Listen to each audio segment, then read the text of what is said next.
Friends, welcome to my YouTube channel RZ study club. एक बार दोबारा स्वागत है आपका हमारे इस प्यारे से चैनल में।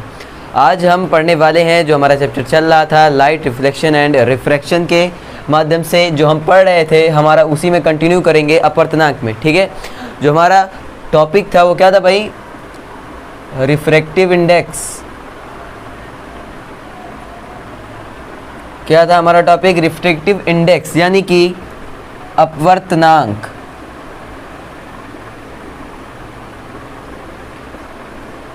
फ्रेंड्स, चूँकि ये चैप्टर बहुत बड़ा है, इसमें कई पोर्शन है, इसमें कुछ दो पोर्शन है जिन्हें मैंने अलग कर लिया है। पहले में जो आप अपवर्तन, परावर्तन और जो इससे रिलेटेड थे वो मैंने पढ़ा दूंगा पहले। उसके बाद उत्तल अवतल दर्पण के जो क्वेश्चन है वो भी मैं लगवाऊंगा। ठीक है, तो आप परेशान मत होइए, आप मेरे साथ पढ़ते रहिए, क्योंकि हम इसे स्टेप बाय स्टेप समझते जाएंगे। क्योंकि बड़ा चैप्टर है, काफ़ी टफ भी लगता है, इसलिए पहले हम धीरे धीरे इसे समझेंगे। ठीक है, चलिए शुरू करते हैं। रिफ्रैक्टिव इंडेक्स, अपवर्तनांक, हम इसमें क्या सीखे थे भाई? स्नेल के नियमानुसार sine i by sine r is equal to 1n2। और ये क्या था? एक नियतांक था, एक नियतांक के रूप में था। ठीक है, हम इतना कल पढ़ चुके थे। तो इसमें क्या था? Sine i by sine r, यानी कि आपतन कोण का जो और अपवर्तन कोण की हमने जया ले ली, और उनका जो अनुपात था वो किसके बराबर था? एक नियतांक के बराबर था। और वो नियतांक क्या था? वो था अपवर्तनांक। ठीक है, तो अब अपवर्तनांक की परिभाषा क्या है? अपवर्तनांक की परिभाषा ये है कि sine i by sine r बराबर अपवर्तनांक। ये बन गई हमारी परिभाषा। ठीक है, ये है हमारी परिभाषा। क्या है? यानी कि जो आपतन कोण की जया और अपवर्तन कोण की जया का जो अनुपात है, जो साइन का अनुपात है, वो किसके बराबर होता है? अपवर्तनांक के बराबर होता है। यानी कि जब भी कोई किरण एक माध्यम से दूसरे माध्यम में जाएगी तो क्या होगा? वहाँ पे अपवर्तन होगा। और जब एक माध्यम से दूसरे माध्यम में जाएगी तो दूसरे माध्यम के सापेक्ष पहले माध्यम का जो अपवर्तनांक रहेगा वो उनकी जयाओं के अनुपात के बराबर होगा, यानी अपवर्तन कोण और आपतन कोण के अनुपात के बराबर होगा। ठीक है, इतना तो हम पढ़ चुके थे। ठीक है, अब इसमें आगे जो आज पढ़ना है वो क्या है? वो मैंने आपको बताया था कि 1n2, इसे कैसे लिखते हैं? n2 by n1। ये क्या है? n2। हम इसे पढ़ते कैसे ये भी मैंने बताया था। बहुत ही ज़रूरी है किस तरह से पढ़ते हैं ये जानना। मैंने क्या लिखा था? दूसरे माध्यम के सापेक्ष, दूसरे माध्यम के सापेक्ष पहले माध्यम का अपवर्तनांक, पहले माध्यम का अपवर्तनांक। ठीक है, ये क्या है? दूसरे माध्यम के सापेक्ष पहले माध्यम का अपवर्तनांक। मैंने आपको ये बताया था 1n2। और मैंने आपको क्या बताया था? प्रकाश की चाल भी बताई थी कि जो होता है अपवर्तनांक उसे कैसे निकालेंगे? अपवर्तनांक बराबर पहले माध्यम में प्रकाश की चाल अपान दूसरे माध्यम में प्रकाश की चाल। यानी जो स्पीड ऑफ लाइट होती है, दोनों माध्यमों में अगर उससे भाग कर देंगे तो क्या आ जाएगा? हमारा अपवर्तनांक आ जाएगा। ठीक है, तो एक बार मैं भी वो लिख देता हूँ। सारे फार्मूले में लिख रहा हूँ, आप नोट करते रहिए। ठीक है, इसे हम कैसे लिखें? अपवर्तनांक बराबर पहले माध्यम में, पहले माध्यम में प्रकाश की चाल। मैं पूरा लिख रहा हूँ जबकि बहुत लेंदी है, फिर भी पहले माध्यम में प्रकाश की चाल बटे दूसरे माध्यम में प्रकाश की चाल।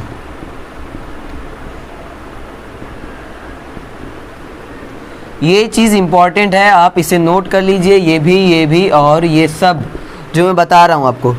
ठीक है, तो हम इसमें क्या पढ़ चुके हैं भाई? अपवर्तनांक। अपवर्तनांक को कैसे दर्शाया जाता है? n2 से दर्शाया जाता है। कहीं कहीं म्यू भी यूज़ करते हैं इसके लिए, तो वो बराबर ही होता है। आपकी बुक में क्या यूज़ किया गया है? n, तो मैं n बता रहा हूँ। 1n2 यानी कि n2 बाई n1, यानी दूसरे माध्यम के सापेक्ष पहले माध्यम का अपवर्तनांक। अब एक चीज़ और है यहाँ पर, अगर क्वेश्चन में ये बदल दिया उसने क्या कर दिया? उसने कर दिया 2n1। नाउ अब क्या होगा? यहाँ पे होगा 1n2 था यहाँ पर, तो हमने क्या किया था? दूसरे माध्यम के सापेक्ष पहले का अपवर्तनांक। और यहाँ क्या कर देंगे? पहले के सापेक्ष, पहले के सापेक्ष दूसरे का अपवर्तनांक। ठीक है, ये चीज़ आपको यहाँ पे ध्यान रखनी है, ये प्लस पॉइंट है, ये ज़रूरी है। ठीक है, तो अब चलिए चलते हैं। हमारा जो अगला वो है कि N2N1। अब इसे हम क्या करेंगे, जैसे हमने यहाँ पे किया था पहले माध्यम के सापेक्ष दूसरे माध्यम का अपर्तनांक में पहले माध्यम में प्रकाश की चाल थी, फिर दूसरे माध्यम में प्रकाश की चाल, वैसे यहाँ पे क्या हो जाएगा, दूसरे माध्यम में प्रकाश की चाल बटे पहले माध्यम में प्रकाश की चाल, और ऐसे ही आ जाएगा। ठीक है, तो अब आपका ये क्लियर हो गया होगा। अब आपका और क्लियर कराने के लिए मैं आपको एक क्वेश्चन करा देता हूँ जिससे आपका पूरी तरह से क्लियर हो जाएगा। ठीक है, तो चलते हैं क्वेश्चन से पहले मैं आपको बताना चाहूँगा टाइप्स ऑफ रिफ्रैक्टिव इंडेक्स, यानी कि जो अपर्तनांक के प्रकार होते हैं। ठीक है, तो सबसे पहले अपर्तनांक का जो प्रकार होता है वो होता है निरपेक्ष अपर्तनांक।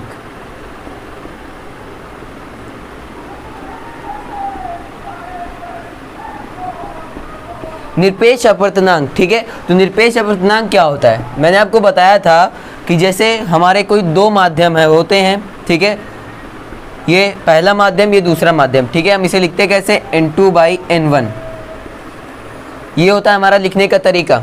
ठीक है, तो लेकिन निरपेक्ष अपर्तनांक क्या टाइप होता है, इसका ये मतलब होता है निरपेक्ष अपर्तनांक का कि अगर हमारा जो पहला माध्यम है, ये क्या होता है भाई,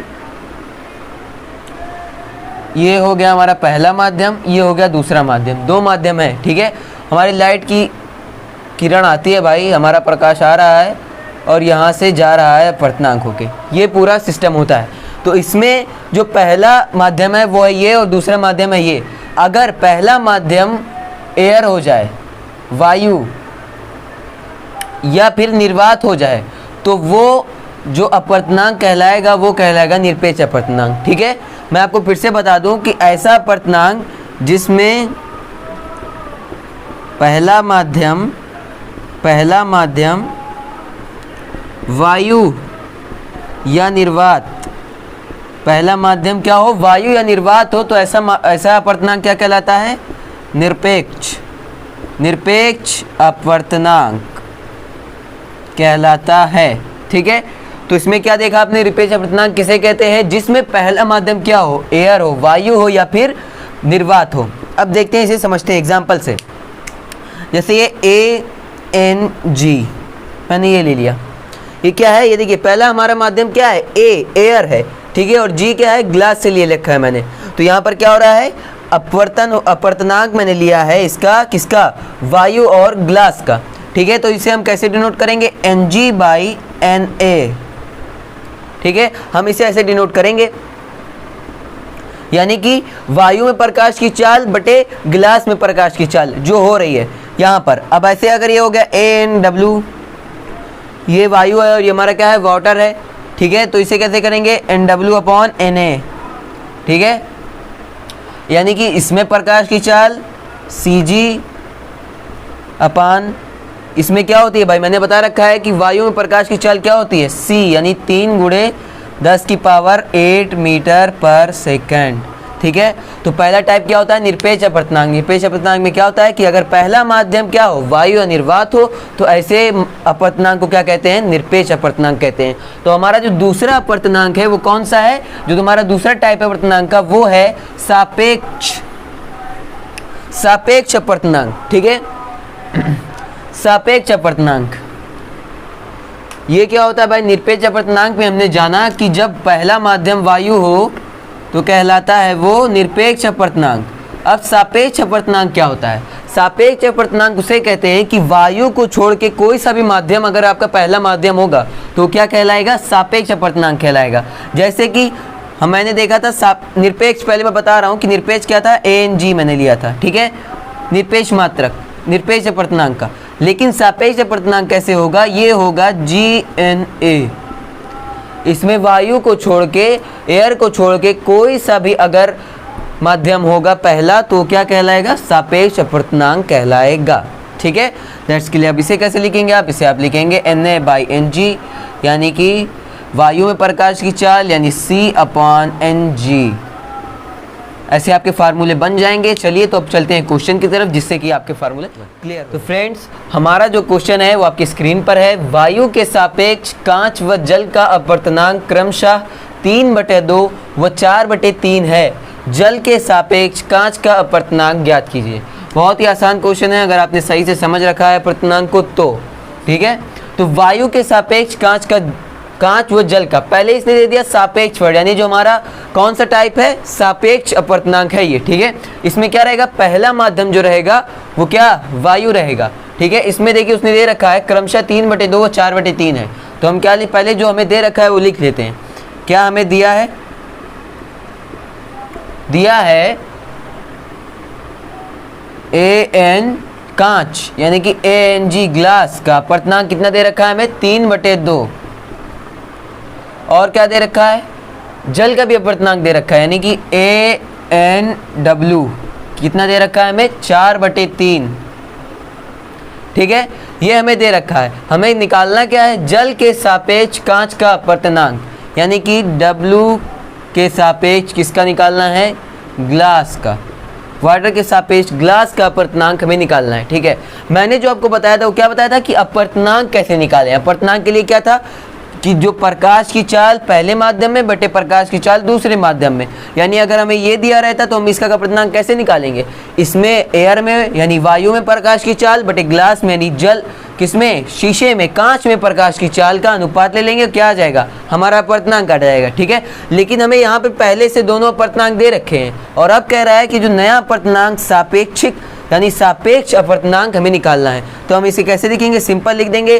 किसका पहले हम लिखेंगे यहाँ पर AN, यहाँ पर क्या है हमारा, वाटर के सापेक्ष यानी कि जल के सापेक्ष गिलास का अपवर्तनांक, और हमें इसे क्या निकालना है, इसे ये निकालना है। तो हम कैसे निकालेंगे, सिंपल तरीके से ANG यानी कि वायु के सापेक्ष कांच का अपवर्तनांक बटे, पहले कांच लिखा मैंने, उसके बाद क्या, जल, ANW, ठीक है। अब इसमें आसानी से हम वैल्यू पुट कर दें, क्या है हमारी वैल्यू, 3/2/4/3, ये क्या हो जाएगा, इस सॉल्व कीजिए इसे, 3/2 गुणे ये ऊपर चला जाएगा 3/4, तो हमारा क्या आएगा आंसर, 9/8, यानी क्या है हमारा आंसर है, यानी क्या है, जल के सापेक्ष कांच का अपवर्तनांक क्या होता है, 9/8 हो रहा है सवाल के अनुसार। और अपवर्तनांक का कोई मात्रक नहीं होता है, अपवर्तनांक क्या है, एक मात्रकहीन राशि है। मेन पॉइंट है अपवर्तनांक क्या है, मात्रकहीन राशि है। तो हमारे क्वेश्चन सॉल्व हो गया। एक बार मैं इसे बता दूं कि कैसे मैंने इसे लगाया। हमें अपवर्तनांक दे रखा था, पहले दे रखा था किसका, कांच का अपवर्तनांक वायु के सापेक्ष और जल का अपवर्तनांक वायु के सापेक्ष। हमें क्या निकालना था, ग्लास का अपवर्तनांक निकालना था किसके, जल के सापेक्ष। हमने उसका फार्मूला रख दिया और ये क्या मैंने वैल्यू पुट कर दी और हमारा सॉल्व करके आंसर आ गया, ठीक है। तो अब मैं आपको बता दूं कि जो मैंने बताया था आपको कि किस तरह से अपवर्तनांक को डिनोट करते हैं, N12, यही मैं लेके चल रहा हूँ, पहला और दूसरा माध्यम। इसमें मैंने क्या किया था, पहले माध्यम में प्रकाश की चाल बटे दूसरे माध्यम में प्रकाश की चाल, ये होता है इसे निकालने का तरीका, यानी कि V1/V2 ये होता है, ठीक है। ये मेन फार्मूला है, आप इसे लिख लीजिए ताकि आप बार बार कंफ्यूज ना हो। तो चलते हैं अपनी अगली टॉपिक की। फ्रेंड्स, हमारी जो अगली टॉपिक है वो है क्रांतिक कोण, ठीक है। अब हमारे दो टॉपिक बचे हुए, क्रांतिक कोण और पूर्ण आंतरिक परावर्तन। तो पहले हम क्या पढ़ेंगे, क्रांतिक कोण को पढ़ेंगे। आपको पता है कि प्रकाश जब विरल माध्यम से सघन माध्यम से विरल माध्यम में जाता है तो क्या होता है, अभिलंब से दूर हटता है। ये कहानी आपको पता है, मैं एक बार दोबारा इसे बना देता हूँ, ठीक है। ये हमारा आपतन बिंदु, यहाँ पर अभिलंब, ठीक है। किरण को जाना चाहिए इधर, लेकिन जाती किधर है, ये दूर, किससे, अभिलंब से चली जाती है दूर हमारे। तो ये कौन सा हो जाता है, ये विरल सघन की वजह से होता है। भाई माध्यम अलग अलग है इसलिए ये घटना हो रही है। ये कौन सा है, ये सघन है और ये कौन सा है, विरल। सघन से जब विरल माध्यम में जाती है तो क्या होता है भाई, हमारी किरण आने के बाद अभिलंब से दूर हट जाती है, ये घटना होती है। क्रांतिक कोण इसमें कहाँ है, ये देखिए, ये है हमारा आपतन कोण और ये क्या है, अपवर्तन कोण है, कोणार, ये घटना हो रही है। अब इसमें क्या होता है कि जब हम आपतन कोण को इतना बढ़ा दें, इतना बढ़ा दें, इतना बढ़ा दें, रहेगा मेरे साथ, इतना बढ़ा दें कि जो ये अभिलंब से दूर हटता जा रहा है वो हट हट हट हट के 90 डिग्री का कोण बन जाए अभिलंब के साथ, तो वो कोण क्या कहलाता है, वो कोण कहलाता है क्रांतिक कोण। यानी यहाँ पे क्या हुआ, ये था, ये धीरे धीरे धीरे धीरे धीरे धीरे धीरे धीरे धीरे इस लाइन के बराबर हो गया, और ये कहाँ चला गया भाई, ये जब यहाँ पे था तो इसका यहाँ बन रहा था, ये धीरे धीरे धीरे बढ़ता गया, तो आपतन कोण भी बढ़ता गया, अपवर्तन, और ये क्या हो गया, एक टाइम पर, एक समय पर ये कुछ इस प्रकार से हो गया, और इसने क्या बना लिया, इसने बना लिया इसके साथ 90 डिग्री का एंगल, और इसी को बोलते हैं C, यानी कि क्रांतिक कोण। ठीक है, मैं एक बार दोबारा समझा देता हूँ, बहुत डेंजर इसका नाम है क्रांतिक कोण, एकदम क्रांति ले आएगा आपके अंदर, क्योंकि ये आपको लिए समझना बहुत ज़रूरी है। ये देखिए विरल, ये इसके लिए एक शर्त है, पहला क्या भाई, सघन से विरल माध्यम में जाएगी तभी ये घटना होगी। ठीक है, क्योंकि भाई जब सघन से विरल जाएगा तभी तो यह विलंब से दूर हटना चालू होगा, और तभी यह घटना संभव होगी। That's right. तो अब क्या होगा, क्रांतिक कोण क्या होता है, मैं एक बार फिर से बता देता हूँ आपको कि क्रांतिक कोण, जब कोई किरण सघन माध्यम से विरल माध्यम में जाती है तो वहाँ पर क्या होता है, धीरे धीरे अभिलंब से वो दूर हटती है। जैसे हम आपतन कोण को बढ़ाएंगे, अपवर्तन कोण बढ़ के क्रांतिक कोण में बदल जाएगा, तो ये क्या कहलाता है, क्रांतिक कोण कहलाता है। ठीक है, तो अब हमारी टॉपिक क्लियर होती है। अब चलते हैं हमारी अगली टॉपिक की तरफ। फ्रेंड्स, हमारा जो ये टॉपिक है वो है पूर्ण आंतरिक परावर्तन। इससे पहले हमने क्या पढ़ा, क्रांतिक कोण पढ़ा, ये उसी से रिलेटिव है। ठीक है, इसमें क्या है, जैसे मैंने उसमें बताया था, मैं चित्र के माध्यम से आपको बताते चलता हूँ। पहला देखिए आप, यहाँ पे क्या हो रहा है, ये हमारा सघन है, थोड़ा छोटा मैं बना रहा हूँ क्योंकि कई चित्र मुझे बनाने हैं, और विरल, सघन और विरल है। यहाँ पे हमारी किरण आई, और आने के बाद आपतन बिंदु यहाँ पे खींचा मैंने अभिलंब, और यहाँ से क्या हो रहा है, ये दूर हट रही है भाई, आना चाहिए जाना चाहिए इसे इधर, लेकिन ये दूर हट रही है। ये क्या है हमारा आपतन कोण, और ये क्या है अपवर्तन कोण। ठीक है, यहाँ घटना सही तरीके से हो रही है, हमें कोई दिक्कत नहीं है। दूसरी जगह क्या हो रहा है, यहाँ पे आइए, दूसरी जगह क्रांतिक कोण की घटना में, ये है हमारा सघन और ये है हमारा विरल। ठीक है, यहाँ पे क्या हो रहा है, यहाँ पर हमारी किरण आई, ठीक है, ये है आपतन बिंदु, हमने डाला इस पर अभिलंब। अब क्या करना है भाई, यहाँ पे क्रांतिक कोण की घटना हो रही है, मैं आपको बता रहा हूँ क्रांतिक कोण।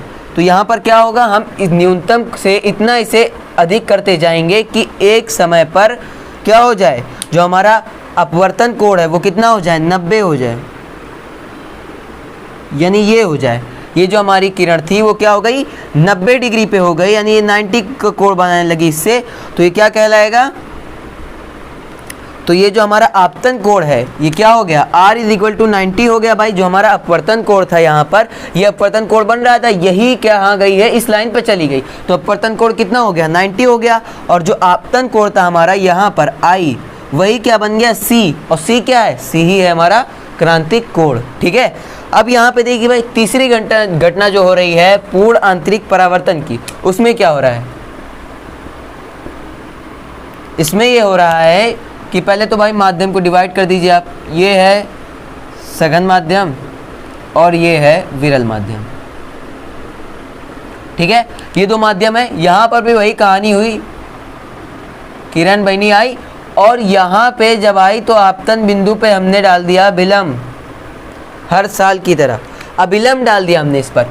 अब क्या हुआ भाई, यहाँ पे यहाँ तक घटना हो चुकी थी कि 90 पे आ चुके हैं हम, और यहाँ पे क्या बन गया है, क्रांतिक कोण बन गया है। अब हमें क्या करना है, अब हमें करना ये है कि 90 से ज़्यादा ले जाएंगे तो वो हो जाएगी पूर्ण आंतरिक परावर्तन की घटना। पूरी कहानी ध्यान से समझिए, बहुत मैं मेहनत कर रहा हूँ आपके लिए, कि पूर्ण आंतरिक परावर्तन में क्या होता है कि जिस माध्यम में, देखिए सघन माध्यम में था तो ये 90 से ज़्यादा पे उसी माध्यम में वापस लौट जाएगी। That's clear. क्या हुआ यहाँ पर, मैं एक बार दोबारा दोहरा देता हूँ।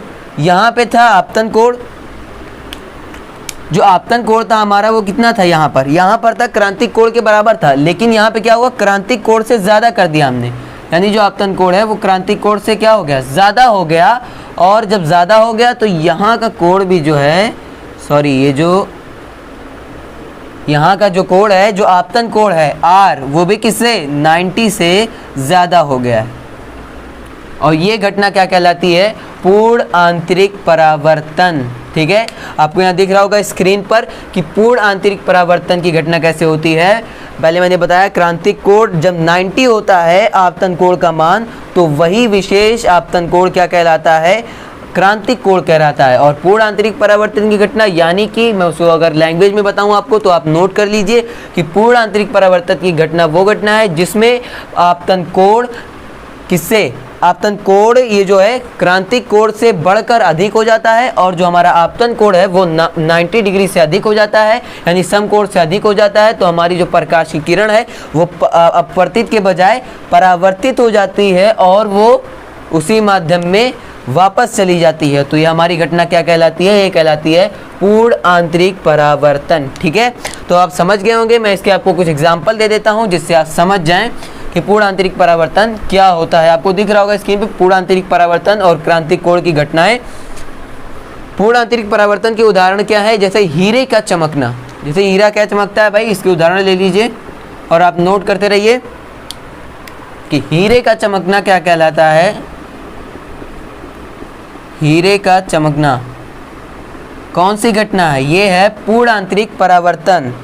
यानी क्या होता है, वहां पे जो अपवर्तन कोण वहां पे दिख रहा होगा आपको, अपवर्तन कोण जो है वो क्या हो जाता है, 90 से अधिक हो जाता है। हीरे के अपवर्तन में भी, हीरे के चमकने में क्या होता है, पूर्ण आंतरिक परावर्तन होता है। दूसरा एग्जाम्पल क्या है कि जो पानी में बुलबुले निकलते हैं, जब बारिश होती है तो अक्सर आप देखोगे पानी में बुलबुले, उसमें भी हमें क्या दिखाई देता है, प्रकाश दिखाई देता है। तो वो क्या होता है, प्रकाश जब दिखाई देता है तो वो क्या होता है, यानी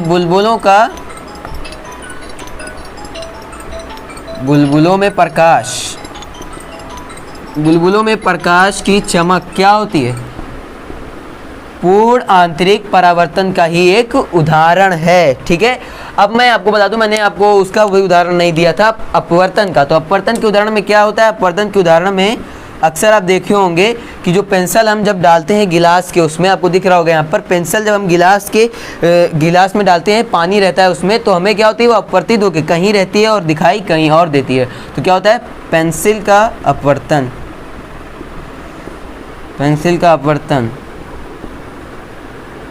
होता है वहाँ पर। तो मैंने आपको उदाहरण भी दे दिए। और अब यहाँ पर हमारा ये पोर्शन पूरी तरह से कंप्लीट होता है। अब हम कल से पढ़ेंगे, इसमें जो हमारे आगे आने वाले लेक्चर होंगे उसमें हम पढ़ेंगे उत्तल और अवतल दर्पण की पूरी कहानी की, जो उसका पूरा झंझट है वो उसमें क्लियर हो जाएगा। ठीक है, तो अब चलते हैं, आज की हमारी वीडियो यहीं पर ख़त्म होती है। तो अगर आपको हमारा ये वीडियो पसंद आई हो तो हम लाइक शेयर ज़रूर कीजिएगा, और सब्सक्राइब चैनल को ना किए हो तो अभी सब्सक्राइब कर दीजिए और बेल आइकन भी दबा दीजिए। चलिए मिलते हैं अगले लेक्चर में, गुड बाय।